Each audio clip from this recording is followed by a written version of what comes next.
Howdy folks, Nathan here, and this just in, a 2024 Toyota Prius Prime SE in Reservoir Blue. What a terrible name, well, what a beautiful color. And the reason why we're going to feature this vehicle at TFL is because we haven't had an opportunity to drive this one yet. Yes, that's right, because the last one we had was the top of the line, and we used that vehicle to do a battery test for range. We wanted to see if its maximum range could equal the 44 miles claimed by Toyota, and we came pretty close. But Toyota, well, I think that they were thinking, oh yeah, you had the heaviest one there, because we did. It had power seats and all this other stuff. So they gave us this one, which I suspect is a little bit lighter and as such should do a little bit better. But then again, highway performance with a battery only 40 miles is still pretty damn impressive. And I wanted to quickly point out this car is impressive in other ways. Here's why. Because of this car, this particular car, many people out there are saying, yeah, you know, I might want to wait on an EV and get something like this instead. I'm not kidding. Right now, the EV trend has slowed. Some people say it's dying. It's not dying. It's just slowing. Demand has dropped a little bit. It'll kind of ebb and flow, I'm pretty sure, especially as battery tech gets better. But the Toyota Prius is known as being very reliable and a strong car, and they used to be known as being ugly. Birth control, basically, on wheels. That has changed. Look at this. Okay, other than the retro futuristic wheels, which look terrible. By the way, that wheel cover will pop right off. If I yanked on it, underneath would be a alloy type wheel and look better. But the whole purpose of those wheel covers is to give it better performance, specifically with overall range. Up to about 640 miles, I believe, if you drive it correctly, on a tank of gas. That's incredible. And these cars are known for handling pretty good, for being relatively quick. We are talking about around 200 horsepower combined, and for being, aside from very sleek, fairly utilitarian. And that's because it has a hatchback. That's right.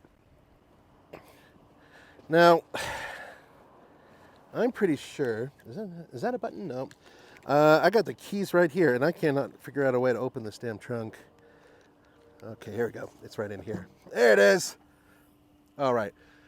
Now, what they did is they put these panels here super light, but you can fold down the seats, and in theory, you can hold bicycles. Oh, let's have a looky here. Now, what could be under here? Oh, no spare tire. What? But what about under that? Nope, nothing. The reason why there's nothing is because there's a battery in here. Now let's talk about the overall performance and everything else. Because this is a vehicle that is really all about its 13.6 kilowatt hour battery, which is a lithium ion one, by the way.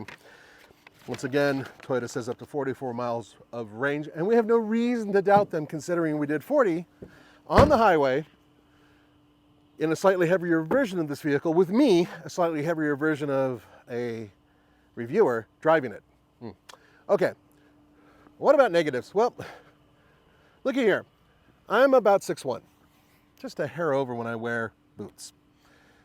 See how I'm kind of towering over the vehicle? If this was the previous version of this car, it would sit about that much higher. Why? Because it has a lot more space. Well, more usable space than this one, but this is more aerodynamic. Let's have a look on the inside. Come on in. We're gonna take this thing for a spin. Now, I bet you're wondering, ooh, what about leather interior? Nope. What about fake leather? Because it's Toyota. Nope. This is fabric. What about a big screen? Nah, it's not a very big screen. It's tiny. What about controls? Very happy about that part, because the controls are actual switches here for air conditioning. Very useful. And very simple. This car doesn't have a whole lot of frills going on, and I love that. Okay. You might be wondering about the giant infotainment screen. Not on this model. And I'm completely okay with that. This screen is more than enough. Check this out. Okay, here's reverse. It's simple. Not a whole lot going on. Not a whole lot of different camera views. Just reverse camera. You really don't need much more. And the reason behind all that is because later on, I will explain what the pricing is. But let's take it for a super quick spin. These things drive great. So right now it's essentially driving as if it's a battery vehicle. So I'm gonna put it in just to make sure. Okay, I'm in battery mode. Now right now I'm averaging 3.5 miles per kilowatt hour. And let's see here, I think I can switch. Okay, I'm in eco mode. You can do sport mode. Honestly, sport mode doesn't do a whole lot, I don't think, but whatever. Okay, here we go. And I'm averaging 55.6 mpg. 55.6 mpg. That's remarkable.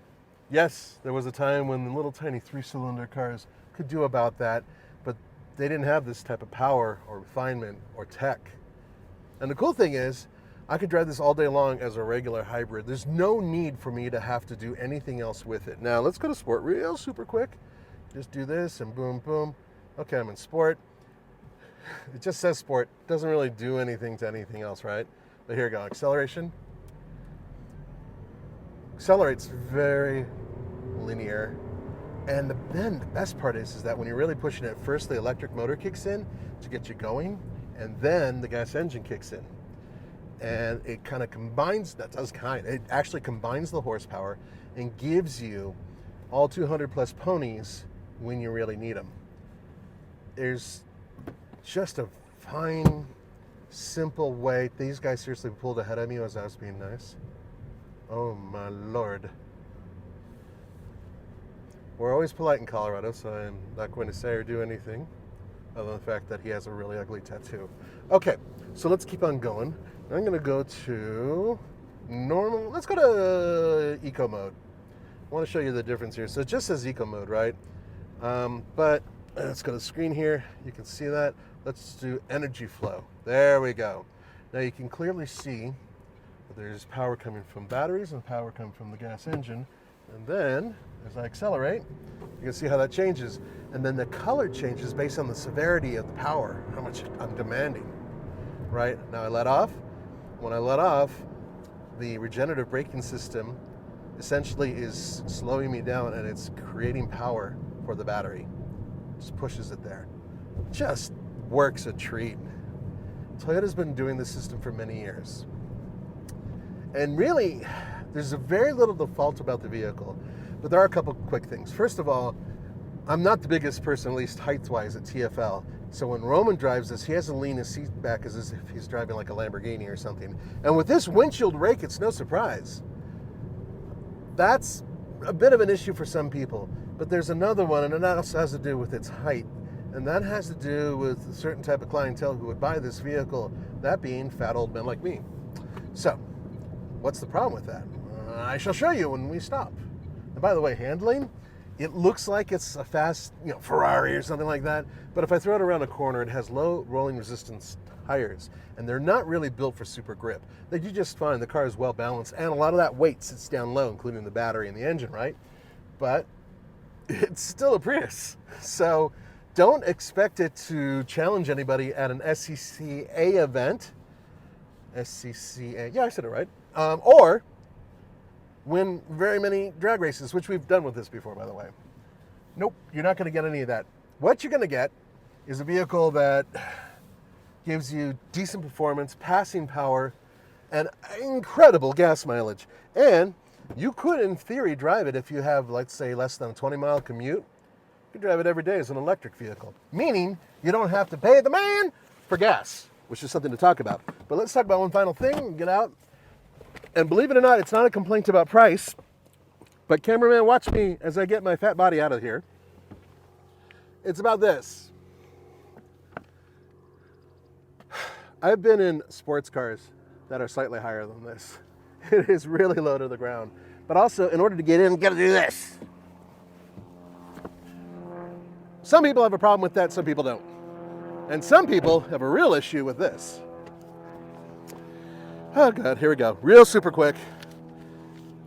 If you look in there carefully, you'll see there's not a ton of room for my big boots, right?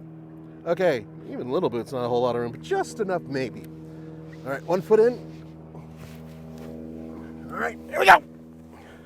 Yes, almost. There we go. Okay, so the seat is not all the way back, but nearly all the way back. And if I move over, I could, yeah, here we go. I could yoga my foot in here, and I could probably shove it under the seat in front of me eventually. But the fact that I had to do that type of gymnastics to get in and out of the car means that the back seats probably aren't the best for people who have relatively long legs. Totally fine for children or for average size adults. The big chunky monkeys like me, nope, not very comfortable. Let's talk about this, what I got in my hand. So really the complaint is just overall interior space and comfort. If I had to drive this every day, I think my lower back might be a little unhappy. But you know what I wouldn't be unhappy about? Pricing. And that's because this vehicle as it sits is $34,184. Now, for a plug-in hybrid, that is a pretty damn good price. For one that has this type of reputation, that's a very good price.